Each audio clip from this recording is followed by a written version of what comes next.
राधे राधे भक्तों, आप सभी का दिन शुभ हो। आज दिनांक 10 अक्टूबर और दिन है शुक्रवार। आज है कार्तिक मास के कृष्ण पक्ष की चतुर्थी तिथि और इस तिथि को कृष्ण पिंगल चतुर्थी के नाम से भी जाना जाता है। वही आज साल का सबसे प्रमुख व्रत है करवा चौथ का व्रत, जिसे सुहागिन महिलाएं अपने पति की दीर्घायु और महिलाएं अपने परिवार सुख समृद्धि की कामना से भी करती हैं। तो भक्तों, आप सभी को करवा चौथ की हार्दिक शुभकामनाएं। आपको सीता नित्य नेम की कथा सुनाते हैं। इस कथा को श्रद्धा के साथ पूरा सुनने पर घर में माँ सीता की कृपा से अन्न और धन के भंडार भरते हैं और पूरे वर्ष भर में उनके घर में सुख सुविधाओं में कमी नहीं आती है। तो आइए भगवान श्री गणेश जी का ध्यान करते हुए सीता और नित्य नेम की कथा का श्रवण करते हैं। राजा दशरथ की आज्ञा से भगवान श्री राम, माता सीता और लक्ष्मण जी सहित वनवास चले गए। रास्ते में सभी तीर्थों, गंगा, यमुना, गोमती नदी नदी तर्पण कर वन में कंदमूल, फल फूल खाते हुए वन में अपना समय बिताने लगे। कार्तिक मास का पवित्र मास आया। एकम के दिन लक्ष्मण जी ने राम जी की आज्ञा से फल फूल लाकर सीता माता को दिए। तब सीता माता ने 4 पत्तल परोसे। देखकर लक्ष्मण जी ने पूछा, भाभी माँ, हम तो 3 प्राणी हैं, फिर 4 में क्यों पत्तल परोसा? तब माता सीता बोली, 1 पत्तल गौ माता की है। जब उन्होंने राम, श्री लक्ष्मण जी और गौ माता को पत्तल परोस दी, तब श्री राम जी ने पूछा, सीता जी, आपने भोजन अब तक शुरू क्यों नहीं किया? तब सीता माता बोली, प्रभु, मेरे तो राम कथा सुनने का नियम है। राम कथा सुनने के बाद ही मैं फल ग्रहण करूंगी। तब राम जी बोले, मुझे कथा सुना दो। लक्ष्मण जी बोले, मैया मुझे सुना दो। तब सीता माँ बोली, औरत की बात सुनने वाला आप मेरे पति हो और आप मेरे देवर हो, आप कैसे कहूँ? तब लक्ष्मण जी ने सोचा, इस जंगल में कौन औरत मिलेगी?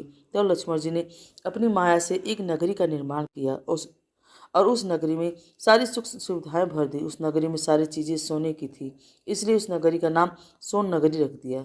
सभी नगर निवासियों को घमंड हो गया कि इस नगरी में कोई भी गरीब नहीं था। जब सीता जी कुएं पर पानी लेने गई और पानी पनिहारनियों से राम राम किया तो कोई नहीं बोली। थोड़ी ही देर में एक छोटी कन्या आई। सीता जी ने उससे राम राम कहा तो उसने भी बदले में राम राम कहा। सीता जी ने उनसे पूछा, भाई, राम कथा सुनेगी क्या? तब वो बोली, मेरे तो घर पर काम है।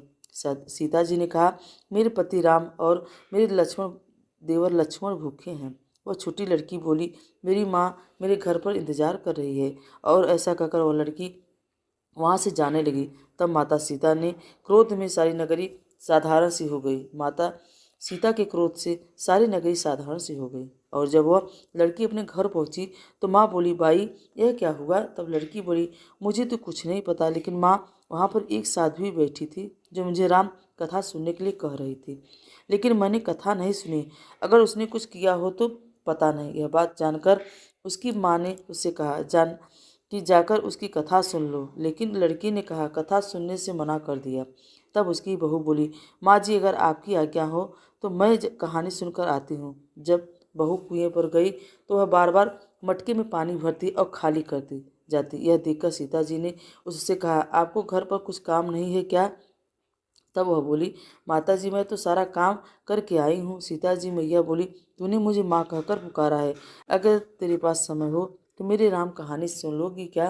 तब वो बोली, माता जी, कहानी तो सुनाओ, मैं प्रेम से कहानी सुनूंगी।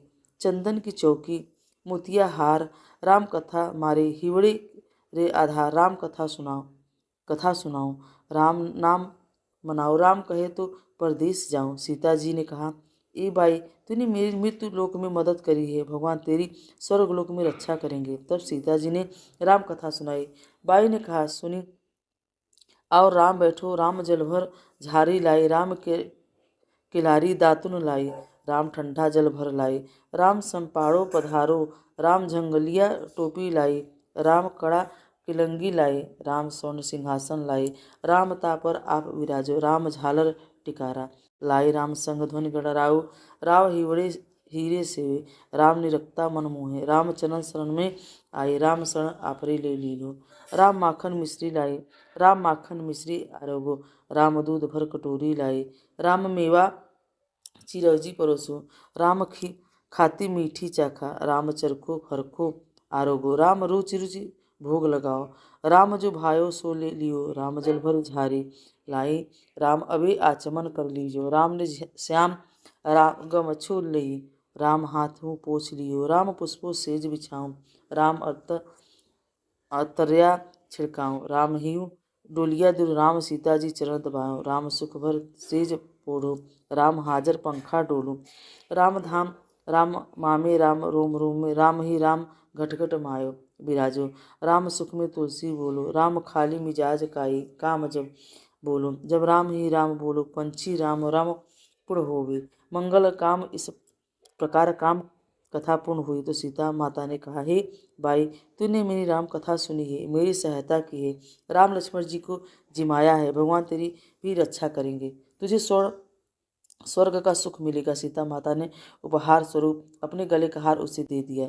जब वो हार लेकर घर गए तो उसका मटका सब कुछ सोने का हो गया। सासू जी ने देखकर कहा, यह सब तू कहाँ से लाई? तब वो बोली, माँ, मुझे सीता जी ने राम कथा सुनाई, यह सब उसी का पूर्ण प्रताप है। सासू जी ने कहा, अब तो प्रतिदिन राम कथा सुनकर आना। बाई के राम कथा सुनते सुनते बहुत दिन हो गए। तब उसने माँ सीता से पूछा, माँ, इसकी उद्यापन विधि तो बतलाओ। तब सीता जी ने कहा, 7 लड्डू लाना, 1 नारियल लाना, उसके 7 हिस्से करना, 1 हिस्सा मंदिर में चढ़ाना, जिससे मंदिर बनवाना जितना फल मिलेगा, 1 भाग सरोवर के किनारे गाड़ देना, जिससे सरोवर खुदवाने जितना फल मिलेगा, 1 भाग भगवान गीता पर चढ़ाना, जिससे भगवत गीता पाठ करवाने का जितना फल होगा, 1 भाग तुलसी माता को चढ़ाना, जिससे तुलसी विवाह जितना फल होगा, 1 भाग कुंवारी कन्या को देना है, जिससे कन्या विवाह जितना फल होगा, 1 भाग सूरज भगवान को चढ़ाना, जिससे 33 कोटि देवी देवता को भोग लगाने जितना फल होगा। अब तो बहू ने विधिपूर्वक उद्यापन भी किया और फिर वह सीता माता के पास आई और बोली, माता, मैंने तो विधिपूर्वक उद्यापन कर दिया है। सीता माता बोली, अब 7 दिन बाद बैकुंठ से विमान आएगा और 7 दिन में पूरे हुए विमान आ गया तो बहू ने कहा, सासू जी, स्वर्ग से विमान आया है। तब सासू जी ने कहा, बहू, तेरे ससुर जी और मुझे भी साथ ले चल, तेरे माता पिता को ले चल, सारे कुटुंब परिवार को ले चल, अड़ोसी पड़ोसी को भी ले चल। बहू ने सबको विमान पर बिठा लिया, पर विमान खाली था। थोड़ी ही देर में उसकी ननद आई और देखते ही देखते विमान भर गया। तब बहू ने कहा, माँ सीता, नंद बाईसा को भी बिठा लो। पर माँ सीता ने कहा, इसने कभी कोई धर्म नहीं पूर्ण नहीं किया था। तब बहू ने कहा, भाई साहब, आप सब पहले कार्तिक मास में राम लक्ष्मण की कथा सुनना, उसके बाद आपके लिए भी बैकुंठ से विमान आएगा। गांव के सारे लोग इकट्ठा हो गए और पूछने लगे, भाई, तूने ऐसा कौन सा पुण्य धर्म किया कि भगवत गीता के पाठ के किए, हमें भी बताओ। तब बाई ने कहा, मैंने तो माता सीता से प्रतिदिन राम कथा सुनी और नियम से उद्यापन किया। तब समस्त ग्रामीण श्री राम कथा सुनने के लिए जिद करने लगे। तब बाई राम कथा कहने लगी और सभी नर नारी सुनने लगे। राम कथा समाप्त होते ही समस्त नगरी सोने की हो गई और बाई ने कहा, जो कोई राम कथा सुनेगा उसको मेरे ही समान फल मिलेगा। तब सभी राम लक्ष्मण जी की और सीता जी की जय जयकार करने लगे और विमान देखते ही देखते स्वर्गलोक को चला गया। साथ तो स्वर्ग के दरवाजे खुल गए। पहले द्वार पर नाग देवता समस्त देवी देवता पुष्प वर्षा करने लगे। देवता ने पूछा कि तूने क्या पुण्य किया? तब उसने कहा, मैंने तो राम लक्ष्मण और जानकी जी की कथा सुनी। तब समस्त देवताओं ने कहा, वर मांगो। तब उसने कहा, मेरे पति सब सिद्धियां हैं, मुझे तो वर दे दो कि जो भी श्रद्धा और भक्ति से राम कथा, राम लक्ष्मण और जानकी की कहानी सुनेगा उसको मेरे ही समस्त फल मिलेगा। तो सभी देवताओं ने पुण्य पुष्प वर्षा करते हुए तथास्तु कहा और चारों ओर राम राम की जयकारा होने लगी। सभी प्रेम से बोलिए, श्री राम जानकी की जय, भाई लक्ष्मण जी की जय। अब सुनिए कार्तिक मास महात्म्य का आज का अध्याय। श्री सूत जी ने ऋषियों से आगे कहा, ब्रह्मा जी अब तक की 5 अध्यायों से विभक्त कथा शुक्रवार से नारद जी गदगद हो गए। वे ब्रह्मा जी को प्रणाम करते हुए विनम्र भाव से बोले, हे पितामह, अब आप कृपा करके कार्तिक मास के महात्म्य का विस्तार पूर्वक वर्णन कीजिए। नारद जी के मुख से यह सुनकर ब्रह्मा जी बोले, हे पुत्र, बहुत ही उदार और सभी प्राणियों का भला चाहने वाले, इसलिए मृत लोक के निवासियों के भले के निमित्त ऐसे प्रभु प्रश्न पूछ रहे हो। सुनो, आज मैं तुम्हें ऐसी कथा सुनाता हूँ जिसके पढ़ने और सुनने मात्र से ही समस्त पापों का नाश हो जाता है। अपनी बात को आगे बढ़ाते हुए ब्रह्मा जी ने कहा, सुनो नारद, साधु संतों का सत्संग अति पावन और दुर्लभ होता है। यह सांसारिक भय को दूर कर देता है और ज्ञानी ध्यानियों को मोक्ष प्रदान कर देता है। जिससे जैसी कामना होती है उसकी कामना पूरी हो जाती है। जिस प्रकार गंगा जी पापों को धो देती है और सूर्य पापों को भस्म कर देता है, उसी प्रकार सत समागम पाप ताप तथा दीनता तीनों को ही नष्ट कर देता है। आधे क्षण का साधु समागम भी मोक्ष प्रदान करने वाला होता है। इतनी बात सुनकर तमाम ऋषि मुनियों ने कहा, हे सूत जी, अब आप कृपा करके कार्तिक महात्म्य का इतिहास तथा प्रसंग सुनाने की कृपा कीजिए। सूत जी बोले, हे ऋषियों, एक समय वंदनी एवं कमल के समान कमल नयनी श्री सत्यभामा ने मन ही मन विचार किया कि मैं धन्य हूँ जिसके पतिदेव स्वयं त्रिलोकीनाथ भगवान मधुसूदन हैं और वे 16,108 रानियों में सबसे बढ़कर मुझे ही प्रेम करते हैं। जिस कल्पवृक्ष की पृथ्वी पर बसने वाली प्राणी बात नहीं जानते, वह कल्पवृक्ष स्वयं मेरे आंगन में लगा हुआ है। ऐसा विचार कर सत्यभामा जी ने श्री कृष्ण भगवान से कहा, हे प्रभु, मैं आपसे एक बात पूछती हूँ। आशा है कि आप मेरी हित के लिए मेरी इन बातों का उत्तर देने की कृपा करेंगे। सत्यभामा जी यह बात सुनकर भगवान श्री कृष्ण सत्यभामा जी का हाथ पकड़कर कल्पवृक्ष के नीचे ले गए। भगवान ने कहा, हे सत्यभामा, मैं अपनी सब रानियों में आपको ही सबसे प्रिय मानता हूँ। मैंने आपके स्नेह के वशीभूत सुर राज इंद्र से विरोध करके यह कल्पवृक्ष स्वर्ग से लाकर तुम्हारे आंगन में लगा दिया है। मैं तुम्हारे लिए ना देने वाली अधेय वस्तु भी दे सकता हूँ और अकथ्य अर्थात न करने वाली बात भी कह सकता हूँ। अब यदि तुम मुझसे गुप्त से भी गुप्त बात को पूछोगी तो मैं तुम्हें वह भी बतला दूंगा। भगवान श्री कृष्ण की बातें सुनकर सत्यभामा जी गदगद होकर बोले, हे स्वामी, यदि आप मुझसे इतने प्रसन्न हैं तो मुझे यह बताने की कृपा कीजिए कि मैंने पूर्व जन्म में ऐसा क्या शुभ कार्य किया था जिससे मुझे आपकी अर्धांगिनी बनने का सौभाग्य प्राप्त हुआ और आपके साथ गरुड़ पर बैठकर ब्रह्मलोक पर तथा इंद्रलोक में आने जाने का अवसर भी मिला। हे नाथ, पूर्व जन्म में कौन सी तथा किसकी कन्या थी, सो आप मुझे विस्तार पूर्वक सुनाने की कृपा कीजिए। सत्यभामा की यह बात सुनकर भगवान श्री कृष्ण मुस्कुराकर बोले, हे सत्यभामी, मैं तुमको समस्त वृत्तांत विस्तार पूर्वक सुनाता हूँ, तुम एकाग्रचित होकर सुनो। सतयुग के अंत में मायापुर नगरी के अतनी कुल में देव शर्मा नामक 4 वेदों, 6 शास्त्रों तथा 18 पुराणों का ज्ञाता एक ब्राह्मण रहता था। वह भगवान सूर्य का अनन्य भक्त था और रात दिन अतिथियों की सेवा में लगा रहता था। उसकी कोई संतान नहीं थी। फिर बड़ी आयु में उसे एक कन्या प्राप्त हुई जिसका नाम गुणवती रखा गया। देव शर्मा ने अपने एक शिष्य जिसका नाम चंद्रप्रकाश था उसके साथ अपनी कन्या गुणवती का विवाह कर दिया। वह चंद्रप्रकाश अपने ससुर के पिता के समान सेवा करता था। एक दिन देव शर्मा अपने दामाद को साथ लेकर लकड़ियां काटने को वन में गया। वन में उन्होंने इधर उधर फिरते हुए एक महा भयानक राक्षस को देखा। उसको देखकर उन दोनों के हाथ पैर फूल गए और भागने में असमर्थ होने के कारण वे दोनों उस राक्षस के हाथों मारे गए। परंतु उस क्षेत्र तथा उस अपनी भक्ति के प्रभाव के कारण वे मेरे वैकुंठ धाम को चले आए और जैसे मेघों द्वारा बरसा हुआ जल सब नदियों द्वारा समूह में प्रवेश कर जाता है, ठीक उसी प्रकार गणेश, शिव, सूर्य, विष्णु, इनमें से किसी भी देवता की भक्ति और उपासना करे वह हमें ही प्राप्त होता। इसी से वह सूर्य भक्त हमारे दूतों के साथ द्वारा विमान में बिठाकर हमारे लोक पहुंचा दिए गए। इधर उन दोनों के मरने की सूचना सुनकर गुणवंती ने बहुत विलाप किया और रो रो कर कहने लगी कि हे पिता पतिदेव, अब मैं कैसे जीवित रह सकूंगी। हाय हाय, तुम मुझे किसके भरोसे छोड़कर कहाँ चले गए। अब मेरे खान पान का प्रबंध कहाँ से होगा। हे तात, मेरा कौन ठिकाना। इस प्रकार गुणवंती विलाप करती हुई पृथ्वी पर गिरकर मूर्छित हो गई और जब चेतना आई तो घर का सब सामान बेचकर उसने अपने पति और पिता की अत्यष्टिक क्रिया की। फिर संसार की बराग लेकर भक्ति में लीन रहने के लिए इस प्रकार करते करते कार्तिक मास आ गया। तब वो विधि विधान से कार्तिक मास का स्नान करने लगी और साथ ही साथ एकादशी का व्रत करने लगी। यह दोनों ही व्रत भगवान को अति प्रिय तथा मुक्ति और ऐश्वर्य प्रदान करने वाले हैं। हे प्रिय, कार्तिक मास में तुला के सूर्य में जो प्रातःकाल स्नान और जागरण तथा दीपदान करते हैं उनके जन्म जन्मांतर के पातक नाश हो जाते हैं। जो मंदिर में प्रातःकाल झाड़ू लगाते हैं और भगवान का पूजन करते हैं वे जीवन मुक्त हो जाते हैं। जो तुलसी के वन की पालना करते हैं वे भी इस संसार में दोबारा जन्म नहीं लेते। एक दिन की बात, गुणवंती ज्वर से पीड़ित हो गई और असहनीय पीड़ा में दुर्लभ शरीर होते हुए वह गंगा स्नान को कष्ट सहते हुए गई। स्नान करने को गंगा जी में प्रवेश करते ही मारे शीत के उसका सारा शरीर थरथर कांपने लगा। वह तिथिर होकर वहीं गिर पड़ी और उसी समय से विष्णु भगवान के दूत सुंदर विमान लेकर आए और उसी विमान में बिठाकर विष्णु लोक को ले गए। यह सब कार्तिक स्नान और व्रत का ही प्रभाव था। त्रेता युग के पश्चात द्वापर युग आया और पृथ्वी पर कंस जैसे दैत्यों ने उत्पात किया। उस समय ब्रह्मादि समस्त देवताओं द्वारा प्रार्थना किए जाने पर पृथ्वी का भार उतारने को मैंने कृष्ण अवतार धारण किया। उस समय जितने भी हमारे विष्णुगण थे वे सब मेरे लिए 7 यादवों के रूप में ग्वाल बाल होकर पृथ्वी पर उतरे। देव शर्मा को तुम्हारा पिता वह भी पृथ्वी पर अवतरित हुआ। उस जन्म में देव शर्मा का नाम सताजीत होगा और वह चंद्र प्रकाश पृथ्वी पर धारण करके इस जन्म में अक्रूर हुए। तुम उस जन्म में गुणवती थी, अब तुम इस पृथ्वी पर जन्म धारण करके सत्यभामा हुई। कार्तिक के व्रत प्रभाव से ही तुम हमारी प्रिया हुई हो। तुमने आज जन्म तुलसी वृक्ष को सींचकर उसका पालन किया। इसी में तुम्हारा आंगन में आज कल्प वृक्ष और कार्तिक मास में तुमने जो दीपदान दिया था, इसी से तुम्हारे घर में लक्ष्मी का प्रकाश है।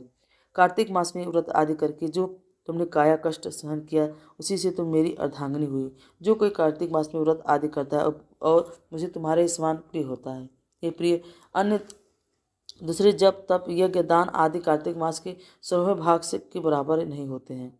हरे कृष्णा। कार्तिक मास महात्म्य में आज इतना ही। अब आप सुनेंगे तुलसी स्त्रोत पाठ। श्री तुलसी चालीसा पाठ और सनातन धर्म में तुलसी का अत्यंत पूजनीय माना जाता है। जिसके घर में आंगन तुलसी होती है, वहाँ कभी कोई कष्ट नहीं आता है और माँ तुलसी के नाम से उच्चारण मात्र से भगवान विष्णु प्रसन्न हो जाते हैं। तुलसी जी में जल चढ़ाने से घर में सुख समृद्धि आती है तथा हर प्रकार के रोग सुख आदि व्याधि मुक्ति से मिल जाती है। तुलसी जी की पूजा करते समय श्री तुलसी स्त्रोत का पाठ जरूर करना चाहिए। ऐसा करने से माता तुलसी जल्द ही प्रसन्न होती है और माता तुलसी जी का पूजा भक्तों को 2 गुना फल मिलता है। तो प्रिय श्रोताओं, अब आपको पुंडरी की तुलसी स्त्रोत का हिंदी अनुवाद सुना रहे हैं। आप सभी भी मन में श्रद्धा रखकर तुलसी स्त्रोत का ही अनुवाद कीजिए। देवी तुलसी माँ को मेरा प्रणाम है। मैं आपको नमन करती हूँ। हे विश्व की पालक, आप ही श्रीहरि की परम प्रिय है। हे देवी, आपकी शक्ति के कारण ब्रह्मा से लेकर सभी देवता इस संपूर्ण संसार को बनाने आए, रखने और उसका अंत करने में सक्षम है। इसका अर्थ है कि आपके कारण ही ब्रह्मा जी के साथ अन्य देवता गण सृष्टि के निर्माण, उसके पालन पोषण और विनाश से लगे हुए हैं। देवी तुलसी जी, आपको मेरा प्रणाम है। जो जीवन में कल्याण लाती है, उन देवी तुलसी को नमस्कार है। जो विष्णु जी के प्रिय और शुभ हैं, वो मुक्ति प्रदान करने वाली हैं और समृद्धि प्रदान करने वाली देवी तुलसी को मेरा नमस्कार है। देवी तुलसी को मेरा नमस्कार है। हे देवी, कृपया मुझे सभी प्रकार के दुर्भाग्य विपत्तियों से बचाए रखना। हे देवी, आपकी महिमा का वर्णन करना, यह तक कि आपका स्मरण मात्र से ही मनुष्य को पवित्र बना देता है। देवी तुलसी जी को प्रणाम। मैं देवी तुलसी को पूरी श्रद्धा के साथ प्रणाम करती हूँ, जो देवियों में सबसे प्रमुख है और जिनका तेजोमय रूप है, जिसे देखकर इस नश्वर संसार के सभी पापी अपने पापों से मुक्त हो जाते हैं। देवी तुलसी को मेरा प्रणाम है। इस पूरे विश्व को देवी तुलसी जी ने संरक्षित किया है और जिसमें गतिमान और अचल दोनों प्राणी शामिल हैं। देवी पापी व्यक्ति के सभी पापों को नष्ट कर देती है। एक बार जब वे उन्हें देखते हैं और भक्ति के साथ उनके सामने आत्मसमर्पण करते हैं, इसका अर्थ है कि माता तुलसी चर और अचर समेत पूरे जगत की रक्षा करती हैं और अपने दर्शन मात्र से ही पापी मनुष्यों के सभी पापों को नष्ट कर देती हैं, या फिर तुलसी जी दर्शन मात्र से ही पापियों के पाप नष्ट हो जाते हैं। देवी तुलसी को मेरा प्रणाम है। जो श्री श्रद्धा के साथ देवी तुलसी के सामने हाथ जोड़कर प्रणाम करता है, वे इस कलयुग के बंधनों को पार कर जाते हैं और सभी प्रकार के सुख और प्रसन्नता को प्राप्त करते हैं। फिर चाहे वह महिला हो या व्यापारी हो या अन्य कोई भी जनवी, तुलसी को मेरा नमस्कार है। देवी तुलसी के समान इस पृथ्वी पर और कोई देवता नहीं है। देवी विश्व को उसी प्रकार शुद्ध करती हैं जैसे वैष्णव भगवान विष्णु जी के संग से शुद्ध होते हैं। देवी तुलसी को मेरा प्रणाम है। इस कलयुग में भगवान विष्णु जी के माथे पर तुलसी पत्र लगाना भक्तों के मस्तक पर विष्णु जी के वरदान, कृपा और आशीर्वाद को हमेशा बनाए रखता है। इसका अर्थ है कि जो भी व्यक्ति इस कलयुग में भगवान श्री विष्णु जी के मस्तक पर तुलसी जी को अर्पित करता है, उसके ऊपर हमेशा भगवान विष्णु जी का आशीर्वाद बना रहता है। देवी तुलसी को नमस्कार है। तुलसी जी में हमेशा सभी देवी देवताओं का वास रहता है, इसलिए इस संसार में तुलसी जी की पूजा करना सभी देवी देवताओं की पूजा करना के समान है। इसका अर्थ है कि तुलसी जी की पूजा से सभी देवों की पूजा संपन्न हो जाती है। देवी तुलसी मेरा नमस्कार है। आप इस कुछ सब कुछ जानने वाली हैं और भगवान विष्णु जी के प्रिय हैं। अपने भक्तों को आप सभी प्रकार की समृद्धि प्रदान करती हैं। देवी, कृपया मुझे सभी प्रकार के पापों से बचाएं। हे देवी तुलसी जी को नमस्कार है। पहले के समय में यह भजन बुद्धिमान पुंडरीक के द्वारा हर रोज भगवान श्री विष्णु जी की पूजा करते हुए उन्हें तुलसी के पत्तों से अलंकृत करते हुए गाया जाता था। देवी तुलसी जी को नमस्कार है। जिनके 16 नाम है तुलसी श्री, महालक्ष्मी विद्या, अभिधा, यशस्वनी, धर्मावतार या धर्मिया, धर्मानंद, नाना देवी, देवमन, प्रिया यानी देवियों और देवों को प्रिय लक्ष्मी जी की प्रिय सखी देवी, स्वर्गभूमि, पृथ्वी, अचला यानी स्थिर चला यानी अस्थिर देवी तुलसी के इन 16 नामों का भक्तगण पाठ करते हैं या महिमा गाते हैं।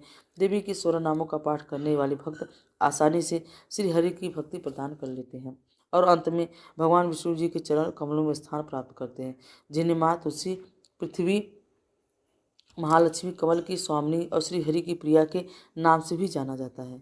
देवी तुलसी को मेरा नमस्कार है। हे देवी तुलसी की सखी तुलसी जी शुभ प्रदान करती हैं और पापों को दूर करती हैं, सभी को पवित्र बनाती हैं, पुण्य प्रदान करती हैं। आपको प्रणाम है। देवी तुलसी जिनकी प्रशंसा देवर्षि नारद द्वारा की जाती है और श्री नारायण प्रिय हैं, उन देवी तुलसी को हम सबका अब हम सुनते हैं तुलसी मैया की आरती। बोलो तुलसी मैया की जय।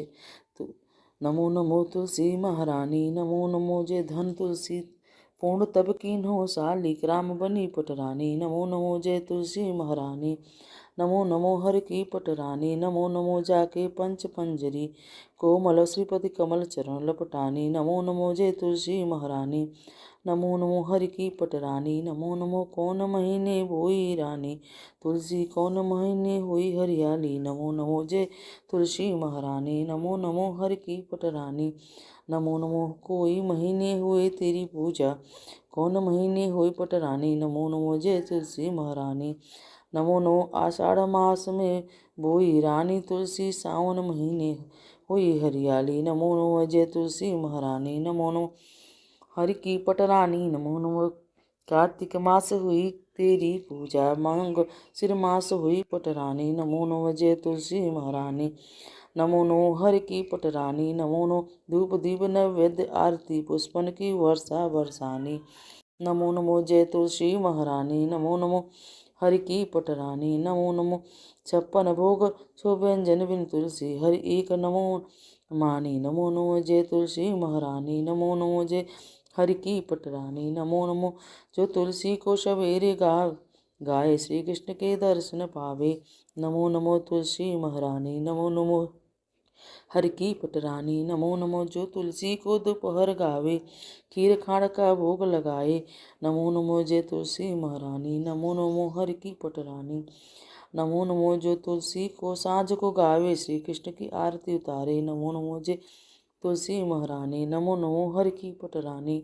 नमो नमो जो तुलसी को रात को गावे, श्री कृष्ण के चरण दबावो।